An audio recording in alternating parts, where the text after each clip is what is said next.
what I love about pork tenderloin? There are so many things you can do with it. I mean, you could roast it just like this. Sometimes I cut it into little medallions and make like cutlets out of it. Today I'm going to do something a little bit different.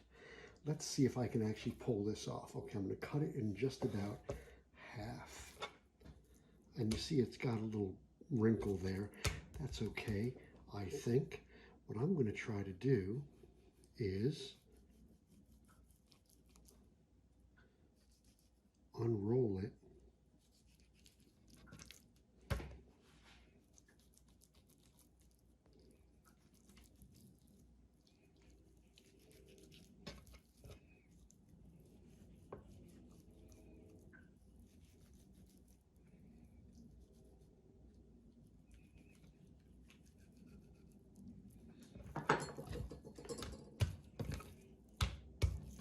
Okay, and now let's take the other one.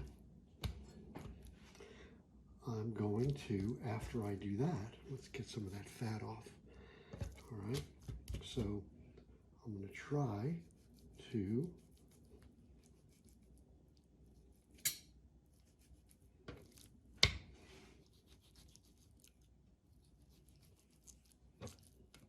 open it up, kind of butterfly it, right?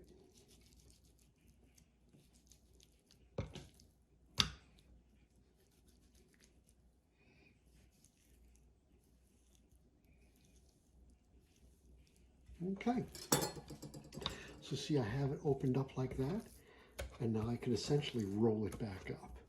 Okay, so what I'm going to do next is get a piece of plastic and pound it out so it's nice and even. You'll see.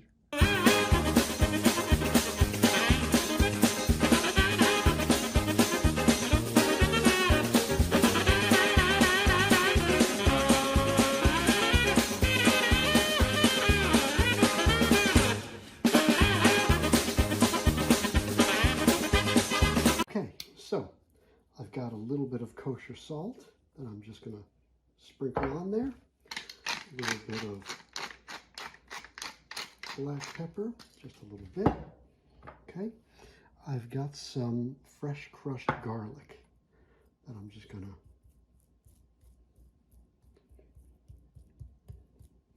evenly distribute, maybe a little bit more, because I still have the other piece of pork, right? And Parmigiano Reggiano. Let me give it a little bit of that, not too much, right? Everything in moderation. And a little bit of parsley.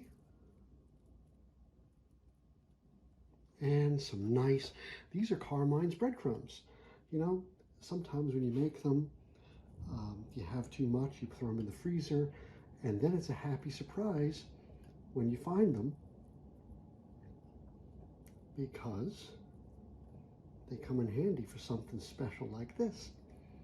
Okay, cool. And now, watch what we're going to do. Take it from this end and just roll it back up. Nice. Just like that. Okay, here we go. I've got a little butcher's twine. Maybe it's a little bit too long, but that's okay. I'll put one there, one there. You know what? Let's do it this way.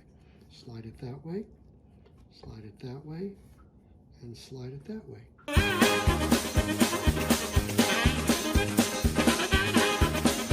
Sweet. Okay. Put one aside. Take this one, and we'll do the exact same thing. A little bit of olive oil. Oh, too much. That's okay. I'm just going to rub it in. Rub, rub, rub, rub, rub, rub, rub. Okay. Hey, tiny little bit of kosher salt. A little bit of black pepper. The rest of that garlic. I used 3 cloves, so 1.5 per piece of meat. Now, there were 2 tenderloins that came in the package, but it's just the 2 of us in the house. So I'm just going to make 1 tenderloin tonight, and then, you know, we can do something else with the other tenderloin another night. Okay, a little Parmigiano Reggiano. Some more nice parsley.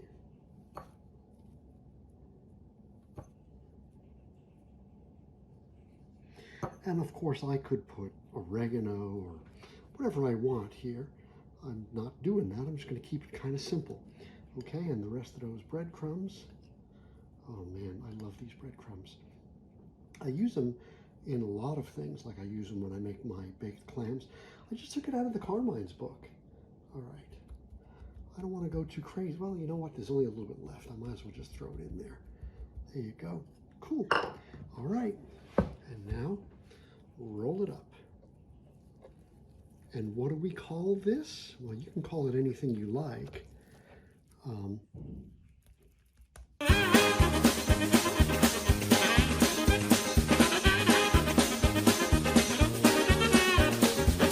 especially like this pork tenderloin. Okay, so here are my 2 rolled up pieces of meat, and now I'm going to sear them. So you see, and this is real time, like I'm doing this pretty quick. So, you know, it seems like it's a complicated process. It's really not. It's pretty straightforward. It's pretty easy, and you can do this pretty quick. Now, the only gotcha is here, it's going to be a slow cook. Okay, so I've got my 2 pieces of rolled pork here, and I'm just going to turn them over. Just give them a little bit of salt and pepper. Right, just a little bit. Right. And now, let's go into that pot. I'm gonna sear that meat. So, just going to put a little bit of olive oil in the bottom of that pan. And once it gets hot, I'm going to give it a quick sear. Okay, here we go. There's 1.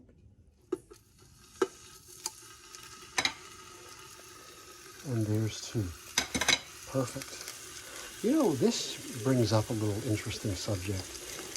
I guess I'm going to have to invest in a nice new Dutch oven that's bigger, so I can do more of this. You know, like even this pot gets crowded with ossobuco, so I might need to invest in one of those. We'll see, maybe this year. You can see I just turned them on their side. Oh, look at that steam. I'm going to turn them on all 4 sides, get them seared on all sides, take them out, and I'm going to saute some onions. And here I've got a teaspoon of salt, a half a teaspoon of Italian seasoning, and some fresh black pepper. That's going to go in later. You got me? Right, so that's the other side seared. The reason why I sear it for a couple of reasons. But most importantly, I believe it's the flavor. I think if you just put sauce with raw meat, it has a different flavor than if it's already seared a little bit. Okay, so the onion is in there, and here you see is my seared meat. And my herbs are still there. As soon as these onions brown a little bit, I'm going to add the tomatoes and then the herbs and spices, and then I'm going to submerge the meat back in. And that's going in the oven for 1 hour and a half. So it's a pretty simple dish. I mean, outside of the 1.5 hour baking, I bang this out in about a half an hour. Okay, so there is the tomatoes got in. Full disclosure. It's just 1 can of San Marzano and maybe a little bit of water. And now I'm going to put in the salt, pepper, and the Italian seasoning. Give it a stir. And what I did with those tomatoes is I just kind of hand crushed them. So you see how there's big chunks in there? I like it with big chunks. Okay. So now that that's all mixed up, I'm going to put the meat in and throw it in the oven. And then we're going to ignore it for a little while. Here we go. Just pop that meat in there. Right? Maybe I'll turn it real quick. Right, so I get it all coated. Okay, nice. Into the oven it goes. Here's the lid. And now in the oven. All right, so here it is after braising it for an hour and a half. And I just sliced it open. You see that lovely pinwheel? And we're going to taste it very shortly. The pasta is cooking, and then I'm going to plate it. Oh boy, I can't wait. Okay, there it is plated, the Braciole. And it's, I forgot the name of that pasta. I'll go look it up. But it's going to be delicious. I can't wait to dive into that, boy. I'm going to put a little shredded Parmesan on top. Hold on. Alrighty, and just to show, let's zoom out a bit. So just to show, let's zoom in a bit. So I just put a little Parmigiano Reggiano on there, and there's the other plate. Oh boy, oh, I can hardly wait. I can hardly wait to dive into that.